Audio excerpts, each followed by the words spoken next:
Kembali lagi di New Satria Mobil. Kali ini kita mereview di beda tempat ya teman-teman. Hari ini kita berada di showroom DTC di lantai 5. Kita akan mereview Innova Reborn tipe G Luxury bensin ya 2020. Kita akan mereview mobil ini mulai dari eksterior, interior, kaki-kaki, kemudian bagian mesin.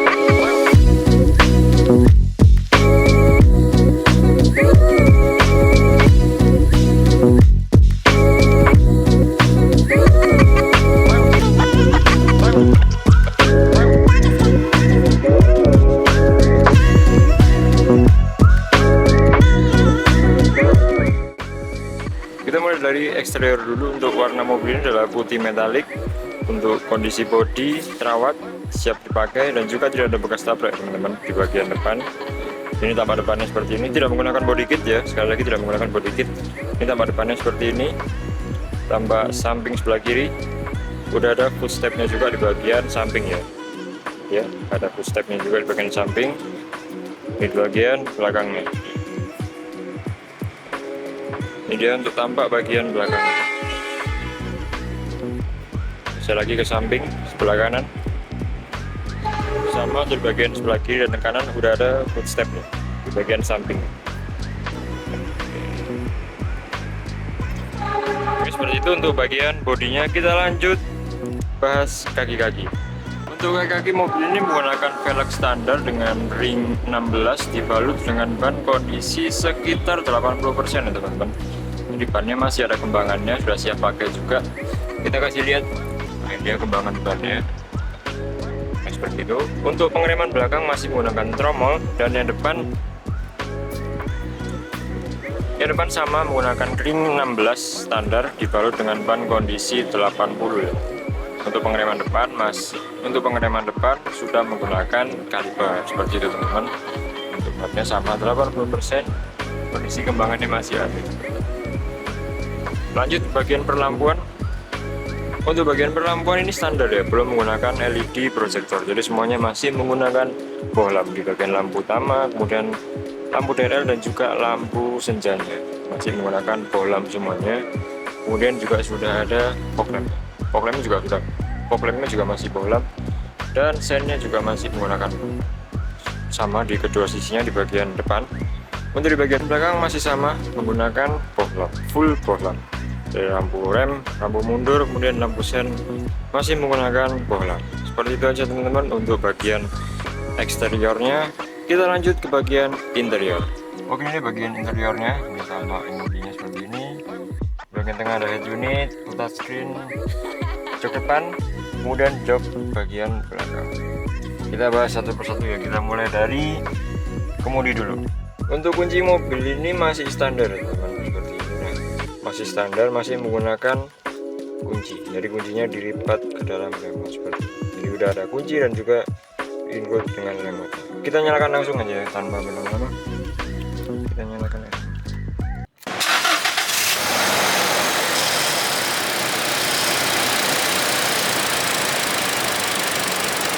Kita bahas mulai dari area speedometer dulu ya. Jadi untuk speedometernya masih standar, belum digital. Di bagian tengah terdapat indikator digital ya, untuk mengetahui segala macam pengaturan dalam mobil ini.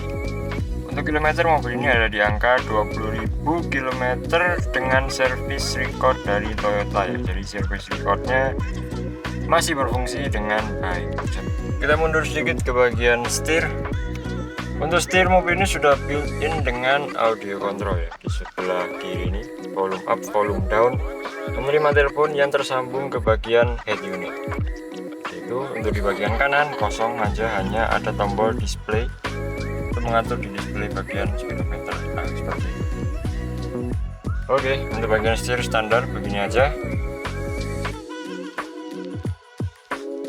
Oke, untuk setir standar gitu aja ya di bagian kiri dan juga bagian kanan.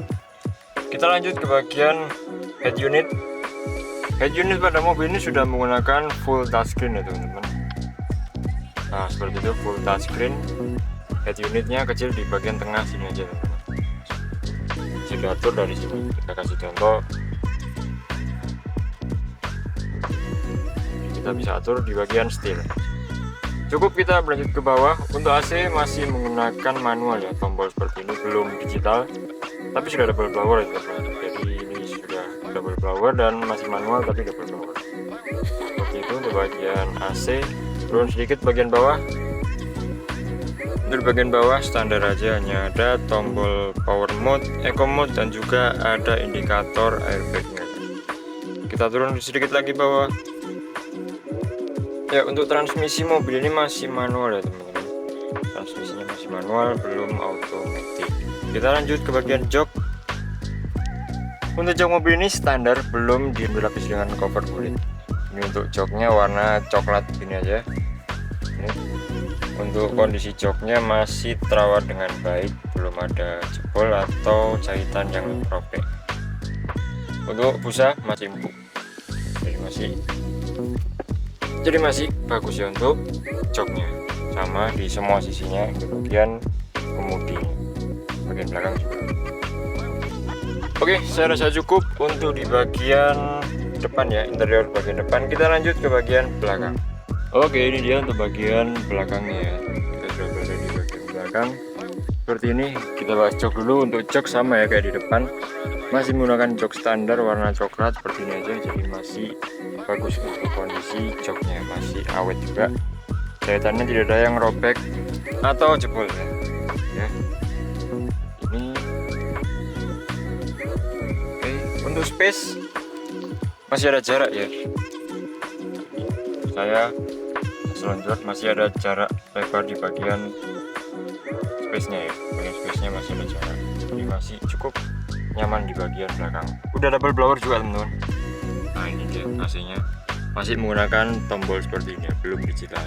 Double blower. Di belakang juga ada AC-nya. Bagian paling belakang atau di bagasi juga ada AC-nya.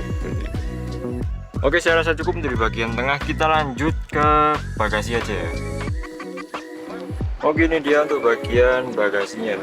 Di bagian bagasi itu ada dua jok yang bisa dilipat menyamping ke atas ya, seperti ini. Jadi lebih lebar lagi untuk di area bagasi. Itu area bagasi ini cukup luas dan bisa mengangkut banyak barang ya teman-teman. Jadi untuk di bagian belakang ini seperti ini kondisinya, masih terawat dengan baik. Belum ada karpet-karpet yang jebol seperti itu ya. Belum ada karpet yang robek. Biasanya mobil-mobil bekas atau second itu karpetnya atau interiornya itu ada yang sobek. Ini masih awet ya. Oke, cukup untuk di bagian belakang bagasi ya. Kita lanjut ke bagian mesin. Oke, ini dia untuk bagian mesinnya ya. Untuk spesifikasi mesinnya masih standar, belum ada dimodifikasi atau belum ada dirubah. Ini dia untuk kondisi mesinnya seperti ini. Untuk kelistrikan masih aman, bagi jadi kelistrikan masih fresh, masih berfungsi dengan baik. Bagian pipa-pipa di dalam seperti ini, pipa-pipa di dalam, bagian dari relay di bagian belakangnya, bagian mesin. Oke, saya rasa cukup tuh bagian mesinnya ya. Oke, saya rasa cukup ya untuk kita membahas Innova Reborn tipe G Luxury bensin ya teman-teman 2020. Bila mana ada pertanyaan silahkan tulis kolom komentar di bawah, atau bisa kunjungi di New Satria DTC lantai 5 ya teman-teman. Di New Satria lantai 5 di DTC, Plaza DTC Surabaya. Oke, cukup sekian, terima kasih dan sampai jumpa.